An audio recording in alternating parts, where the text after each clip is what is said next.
ella, el hombre puede asumir la postura correcta de ser nada para que Dios sea todo en él. Aleluya. Nosotros solo por la humildad, nosotros aceptamos que somos nada sin Dios. Nosotros no podemos asumir que somos algo. Nosotros somos nada. Si somos algo es porque a Él le ha placido y porque Él ha puesto de su amor en nosotros. Amén. En otras palabras, en nosotros cuando Dios nos encontró no teníamos nada bueno, pero Jesús derrama de su amor y nos transforma. Y se requiere humildad para aceptar que eres un pecador y sin Dios eres nada, porque nosotros venimos llenos de el yo soy. Nosotros nos creíamos todo allá afuera, ¿verdad, hermanos? Nosotros creíamos la última Coca-Cola del desierto, ¿verdad? Pero a la vez vivíamos vacíos, sin felicidad, sin paz. Vivíamos una vida de miseria, ¿verdad, hermanos?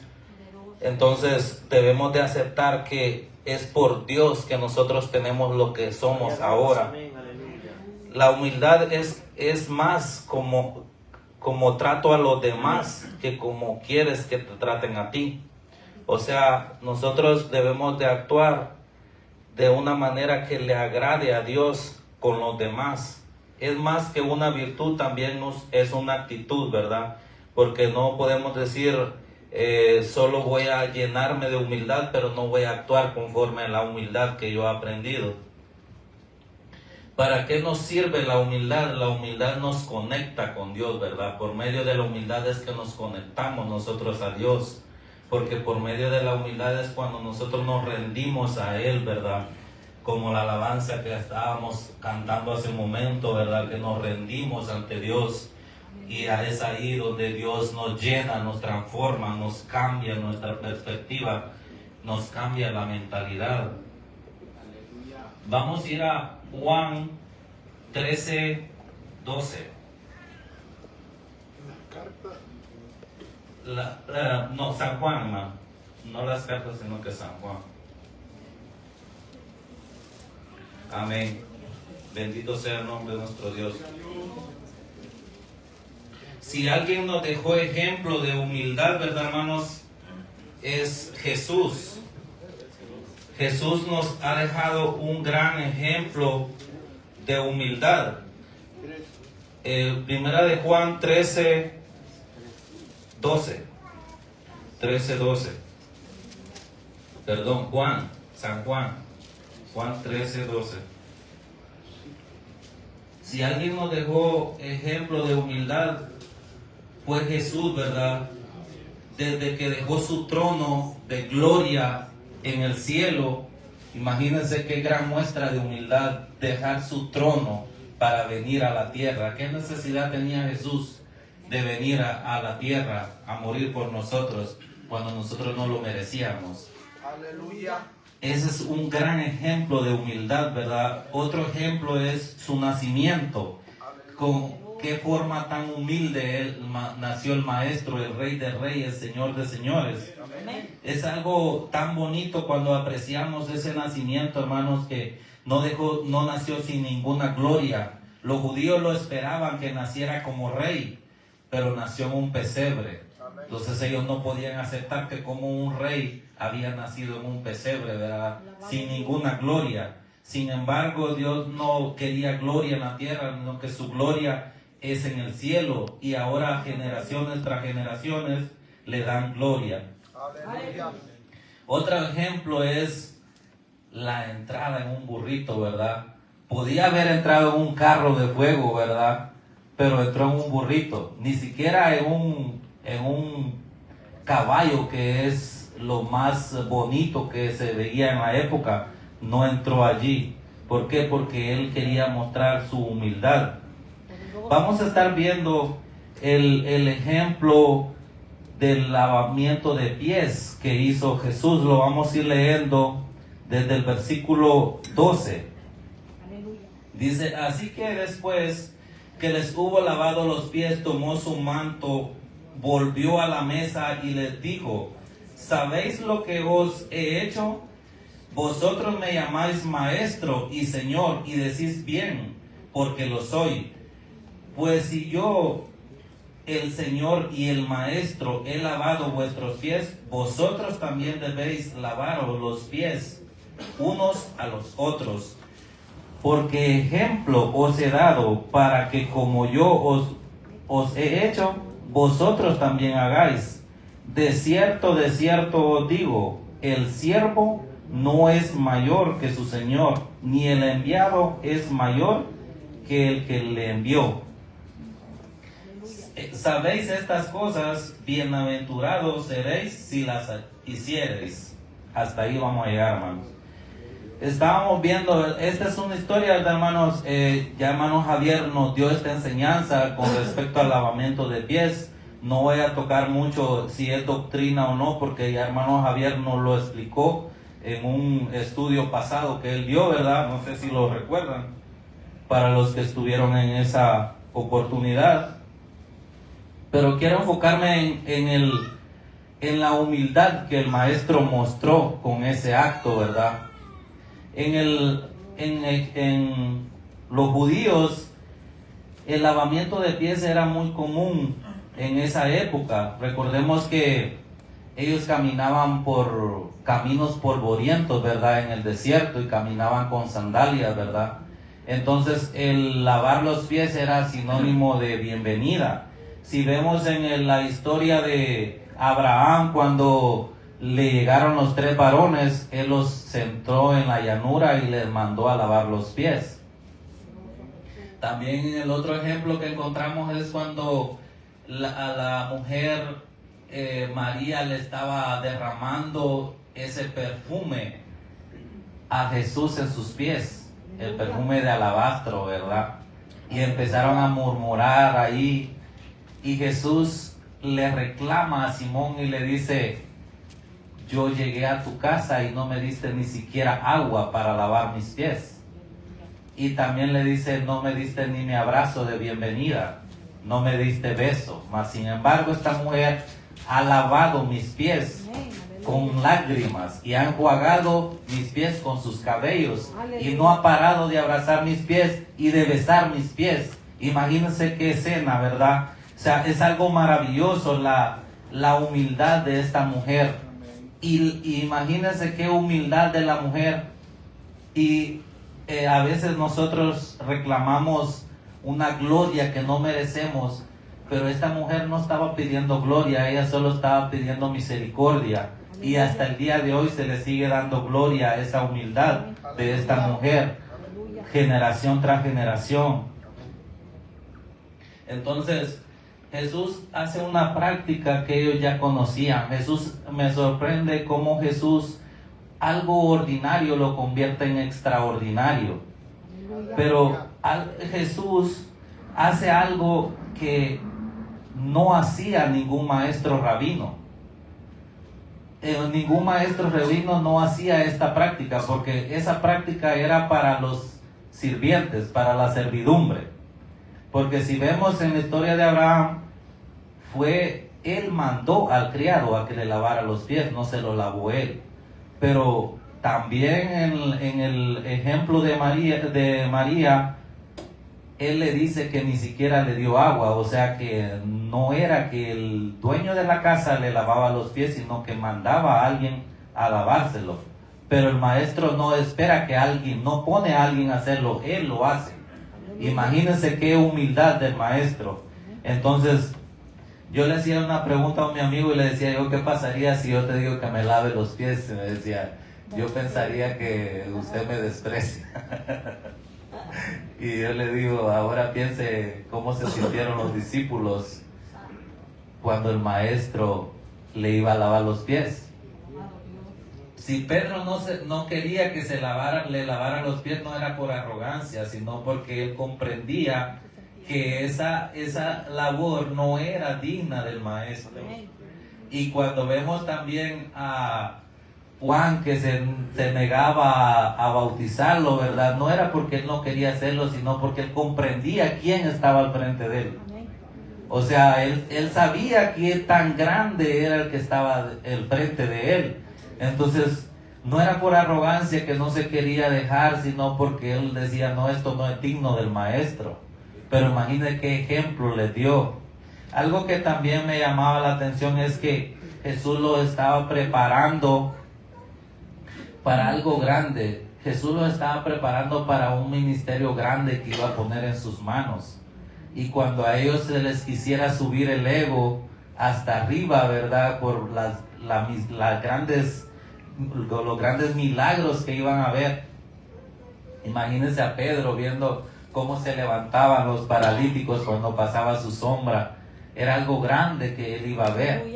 Pero cuando él quisiera decir es porque yo soy, se acordaba las manos del maestro lavando sus pies. Y lo hacía recordar que no era nada comparado con el maestro. Entonces es algo maravilloso ese nivel de humildad que tuvo el maestro para con sus discípulos y esas grandes enseñanzas que nos deja en su palabra. Entonces Jesús hace una práctica que ahora tiene un sentido más espiritual. El creyente que ya ha sido limpio por Jesús solo necesita lavar los pies para hacer esa limpieza espiritual, ¿verdad? Porque yo pensaba, hermanos, cuando alguien le lava los pies es un sinónimo de humillación. Que usted se pare abajo del hermano y le lave los pies es un sinónimo de humillación. Pero no porque usted se está humillando delante de él, sino delante de Dios. Recordando el ejemplo que el maestro nos dejó. Entonces eso nos hace a nosotros entender, hermanos, que la humildad es más que es más que, ¿qué les decía? Es más que una virtud, también es una actitud, ¿verdad? Porque imagina que usted tenga esa virtud de ser humilde, pero no quiera practicarla. Entonces es algo que no va con las cosas de Dios, ¿verdad? Lavar los pies significa humildad genuina, servicio de servidumbre, limpieza espiritual continua, amor cristiano en acción. El servicio desinteresado, hermanos, es bien interesante porque no hay nada más que la gente lo vea como tan feo, ¿verdad? Lavarle los pies a otro. Le puede lavar las manos que no pasa nada, pero ya lavarle los pies como que lo pensamos dos veces, ¿verdad?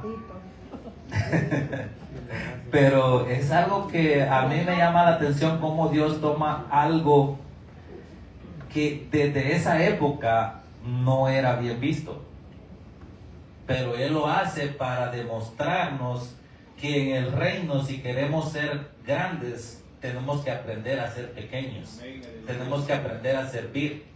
El que quiere ser servidor de Cristo tiene que aprender primero a servir. Yo venía a mi mente mientras meditaba, hermanos, si hay alguien que sirve dentro de la obra, y no es por quedar bien con hermano Javier, ¿verdad? Pero yo meditaba, hermanos, que si hay alguien que sirve más que todos es el pastor. Porque él se levanta, se va a trabajar, ¿verdad? Regresa, va a recoger los hermanos, regresa, viene, predica, ministra, hace cuantas cosas de logística, contabilidad y tanta cosa, ¿verdad? Y mientras que nosotros solo nos vamos, nos acostamos, dormimos tranquilos, sin ninguna preocupación. Mientras que él a las 12 de la noche le suena el teléfono, un hermano le dice, ay hermanos, que me dio mucha pesadilla. Él podría decirle para qué anda viendo películas de terror, ¿verdad? Pero se levanta a orar por él, a administrarlo. ¿Por qué? Porque él ha sido llamado con un don y es algo especial que ha puesto Dios en él. Entonces, el maestro vivía en esa espíritu de ayudar. Porque cuando el maestro salía, él no se quedaba parado viendo nada más, observando, no, él observaba la necesidad que había en las personas. Y podemos ver muchos ejemplos como él se salía de los grupos para ir en busca de alguien que necesitaba su ayuda.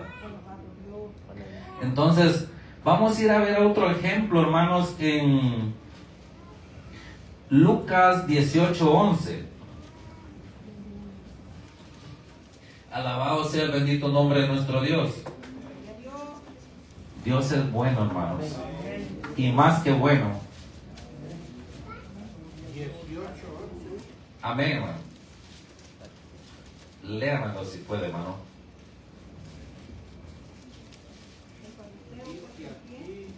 Amén.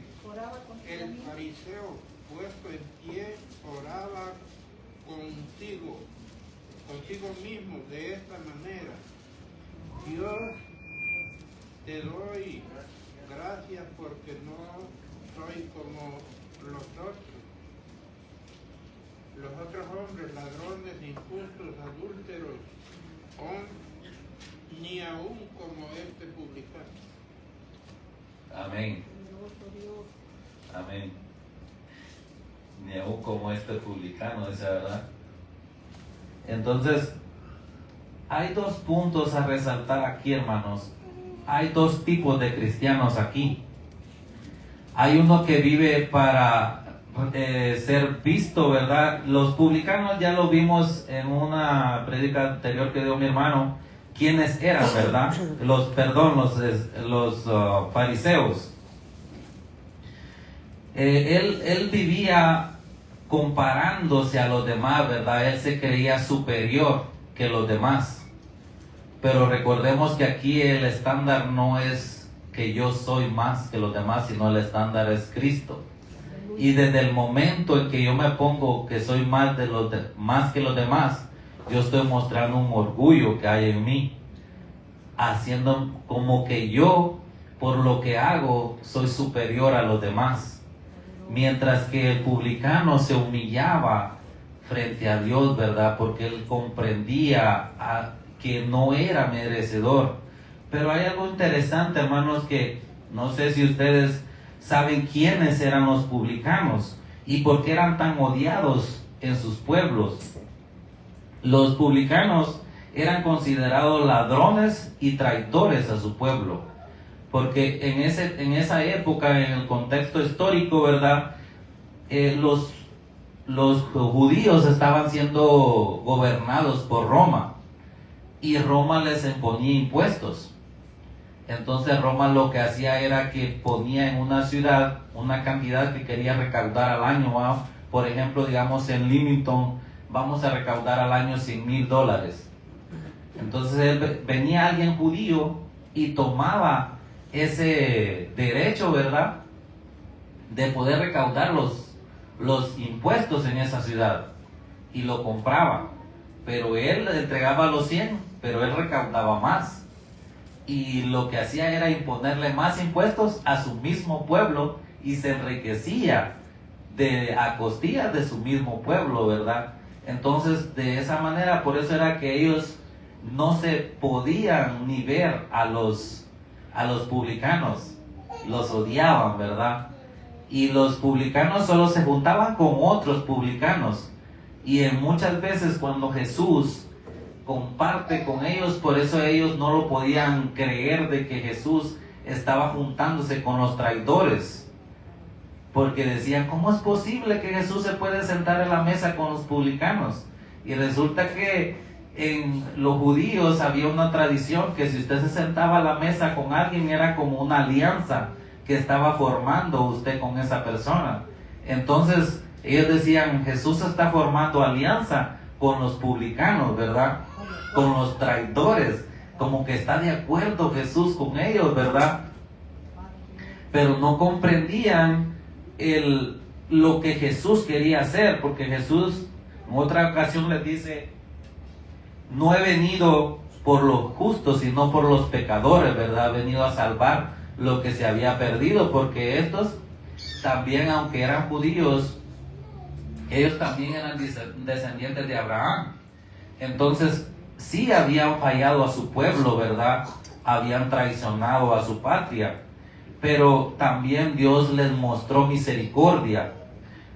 Cuando Zaqueo se sube al árbol, ¿verdad? Ahora comprendemos por qué Zaqueo se sube al árbol, porque tampoco es que podía meterse mucho entre la multitud, porque no lo iban a dejar, ¿verdad?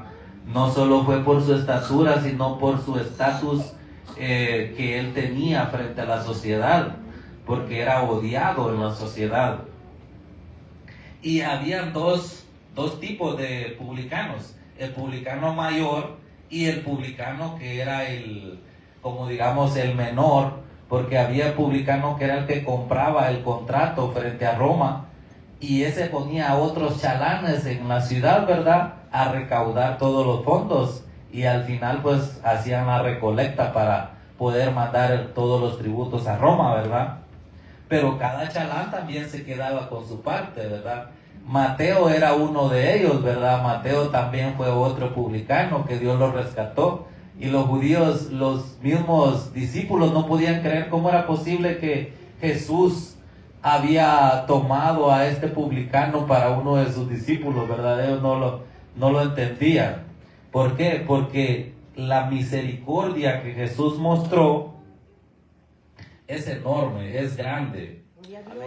Es que Jesús sencillamente no se puede explicar con sencillas palabras, porque es algo trascendental lo que Jesús hizo. Alguien que también me sorprende cómo muestra humildad, hermanos, es David. David, siendo rey, teniendo tanta gloria, ¿verdad? Cuando él llevaban el arca y él no le importó quitarse su vestidura y ponerse a danzar, a bailar ahí junto con los plebeyos, ¿verdad? Tanto que su misma esposa lo despreció y dijo: ¿por qué está haciendo esto? ¿Cómo se pone a bailar ahí con los plebeyos, verdad? Tan bonito que se ve allá bailando con los plebeyos, ¿verdad? Pero David le dice: más vil me haré por causa de Jehová. Amén. ¿Por qué, pues, hermanos? Porque nos debemos de humillar frente a Dios. Solo frente a Dios nos debemos de humillar, porque Él es quien se merece nuestra humillación. Aleluya. Si nosotros no nos humillamos frente a Él, no hay manera que Dios pueda cambiar nuestra forma de vivir. La humillación nos hace reconocer nuestros errores. Si nosotros no tenemos humildad y un hermano llega a corregirnos, ¿cómo vamos a salir? Enojados, ¿verdad? Hay mucha gente que dice: no, es que yo soy así, que mire cuánta arrogancia, hermano. No le estoy hablando de afuera, estoy hablando de cristianos.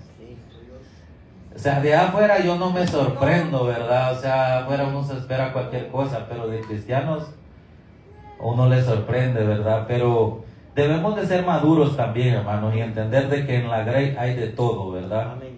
Y no nos debemos de resentir por eso. Debemos de aprender de que hay de todo, y que Dios sea ayudando a cada persona, ¿verdad? Hay que orar por esos hermanos que aún no han madurado en la fe y todavía no han aprendido a vivir conforme a la palabra. Nosotros aún le fallamos a Dios, hermanos, le fallamos, pero cada día Dios nos va moldeando a su manera.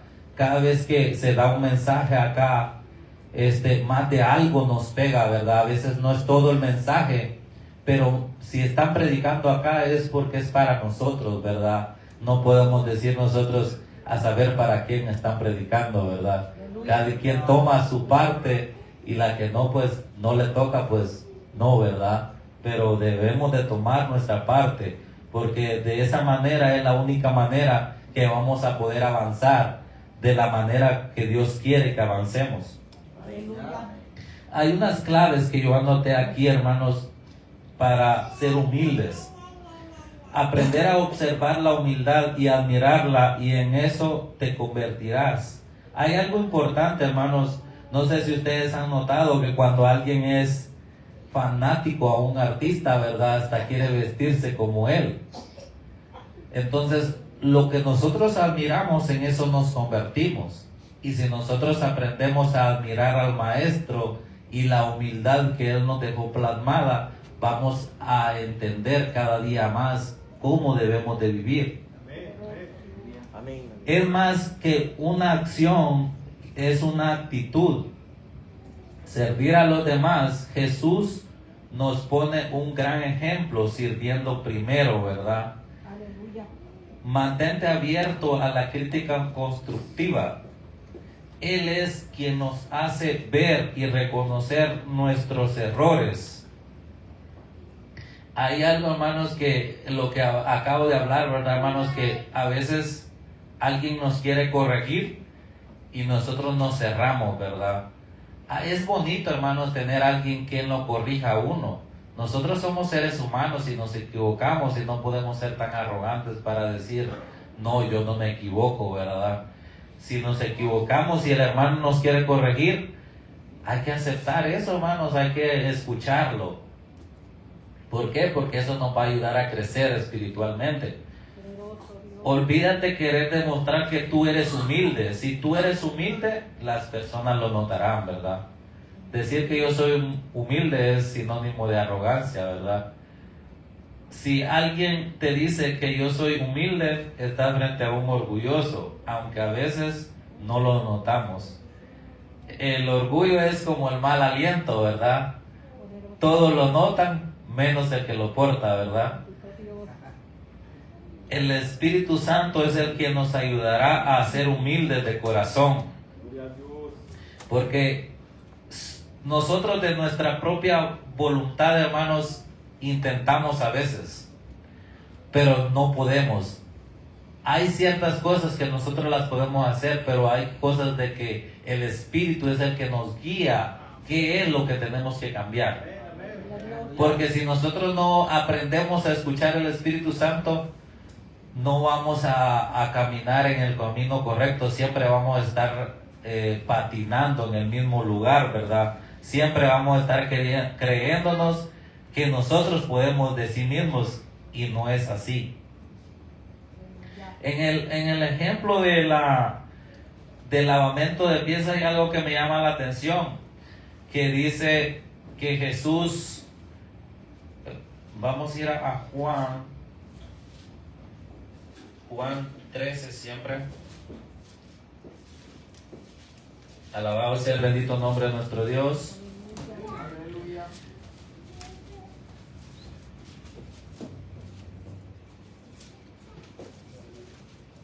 Amén. Vamos a leer el versículo 13. Vosotros me llamáis maestro y señor, y decís bien, porque lo soy. Pues si yo, el Señor y el maestro, he lavado vuestros pies, vosotros también debéis lavaros los pies los unos a los otros. Porque ejemplo os he dado, como yo os he hecho, vosotros también hagáis. De cierto os digo, el siervo no es mayor que su Señor. Y ahí me voy a detener un momento. Cuando él les dice, el siervo no es mayor que el Señor, que su Señor, le está dando un ejemplo, ¿verdad? Que el hecho de que él les estuviera lavando los pies no lo hacía menor que ellos. Porque, como habíamos hablado, era un símbolo de servidumbre lo que él estaba haciendo. Entonces muchos iban a pensar, no, es que el maestro se está volviendo abajo de nosotros. No. Él solo le estaba dando un ejemplo, que el servir no te hace menos que los demás. En otro ejemplo que les estaba dando cuando les enseñaba a ser buenos siervos, que les decía que quién es mayor, el que se sienta a la mesa o el que la sirve, ¿verdad? Entonces, ¿por qué? Porque a veces pensamos que por estar sentados en la mesa somos menores, o por estar sirviendo somos mayores, pero ninguno de los dos es mayor. En el reino de los cielos no hay mayor ni menor. Y también le dice, ni el enviado es mayor que el que le envió. ¿Quién es el enviado acá? Jesús. Y la gloria de quién iba a recibir Jesús, del Padre, ¿verdad?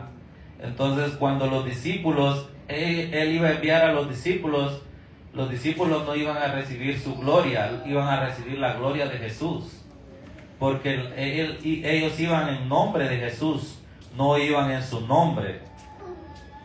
Hay otro ejemplo, hermanos, de humillación. No es lo mismo humillarme a que lo humillen, ¿verdad? No es lo mismo.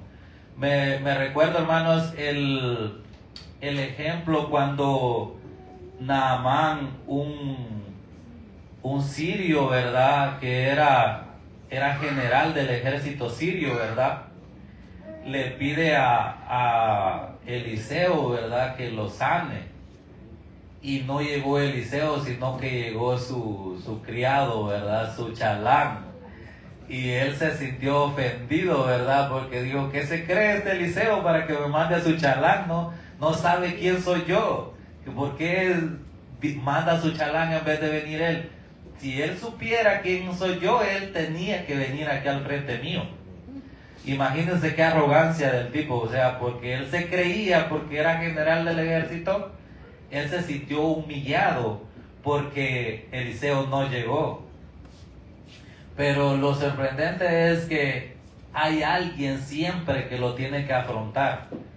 Si a usted nadie lo afronta, nunca va a poder recibir lo que Dios quiere hacer con usted. Pero tiene que haber alguien atrevido que desafíe eso. Imagínense si fue fácil para el criado del general. No fue fácil porque me imagino con ese temperamento que él muestra, ¿verdad? No era fácil para él decirle, oye, detente un poquito y si lo piensas mejor. ¿Qué tal si Eliseo te hubiera mandado a hacer algo grande, algo difícil?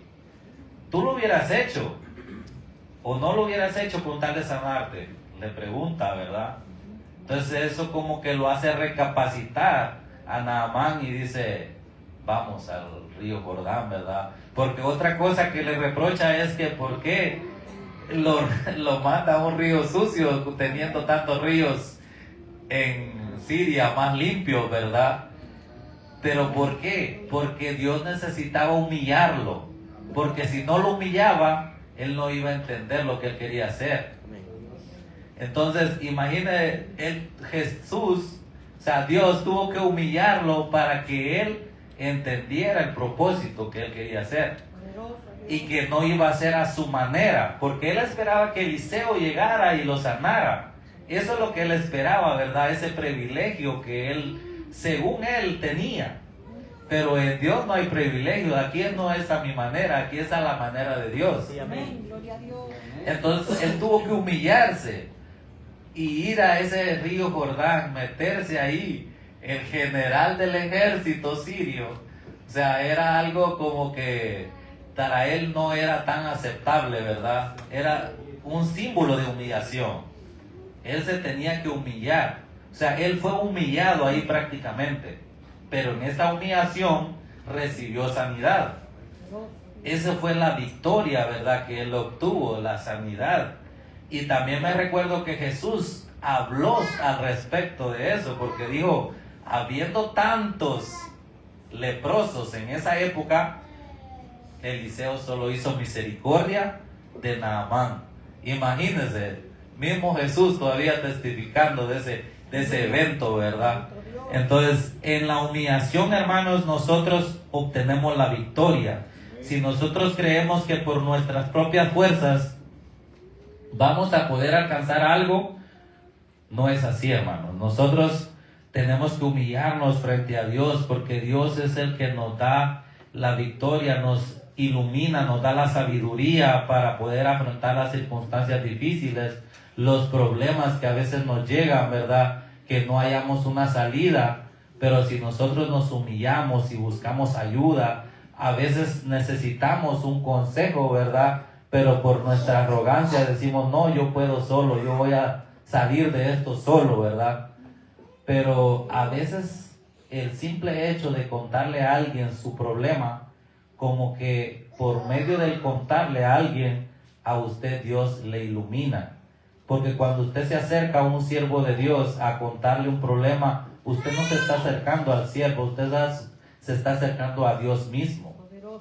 Porque Dios lo ha puesto ahí con un propósito.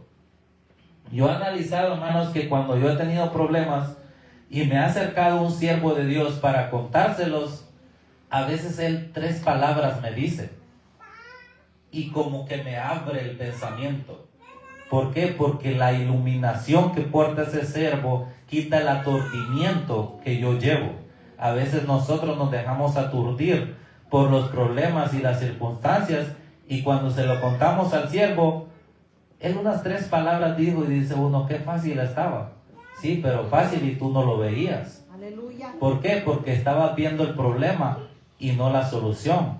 Hay algo que me llamó la atención, hermanos, que escuchaba no hace mucho, que los corredores de Fórmula 1 los entrenan para que cuando van directo a la pared, ellos no vean la pared, no que vean la curva, la salida de la curva. Y en un 95% la logran sacar. Pero el que mira la pared no la logra sacar, se estampa contra la pared.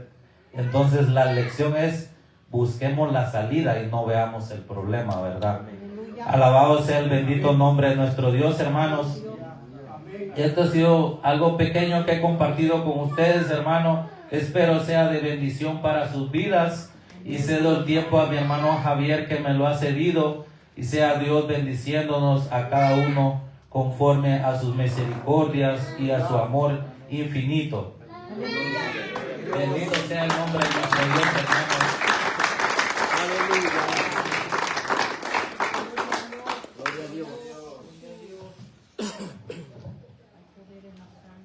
Aleluya, bendito sea el nombre de nuestro Dios. Póngase de pie, amada iglesia.